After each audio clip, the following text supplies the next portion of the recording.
Business is booming at this weapons market in Erbil. After a decade of relative peace, the Kurds in northern Iraq believe their existence is now threatened by the Islamic State. Just like other people, I've come here to buy a weapon to defend my family and my homeland. But all the arms here are old and the ammunition is out of date. The Kurds' Soviet-era arsenal is being updated. Several Western countries, including the United States and France, have begun arming the Kurdish Peshmerga forces.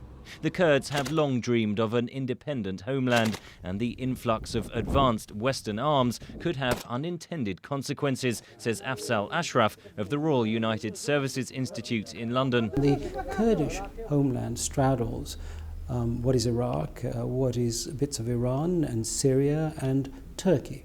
And if there are nationalists in the Kurdish Regional Government who want to pursue that agenda with those additional arms, with the additional experience, they could pose a threat to stability in that region. The battle against the Islamic State, or ISIS, militants is uniting rival Kurdish factions, says Zeynep of the Middle East Centre at the London School of Economics. ISIS is bringing the Kurds in Syria and the Kurds in Iraq together, even though KDP and PYD were not in good terms until recently. Now the PYD forces and PKK forces also are helping Peshmerga. PKK militants fought a decades-long war for autonomy against the Turkish state. Peace talks are ongoing. Kaya says the Kurdistan Regional Government, or KRG, would be reluctant to upset Ankara by stirring Kurdish nationalism. KRG's oil export depends on Turkey. So the more KRG is increasing its power in the region and within Iraq, the more it's becoming dependent on Turkey. The KRG's oil wealth has caused friction with the central government. London KRG representative Bayan Sami Abdul Rahman. They have tried to centralise control of the oil and gas sector. We have, of course, gone against that. Where Baghdad has failed to control us, they have punished. How have they punished? Since January, we haven't had our budget, our normal budget.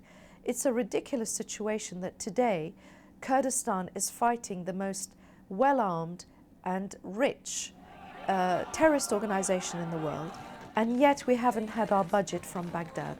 And Abdul Rahman says if Iraq is to survive as a state, there will have to be major changes. Even after ISIS are pushed out, defeated, and we go back to, let's say, business as usual, it won't be business as usual.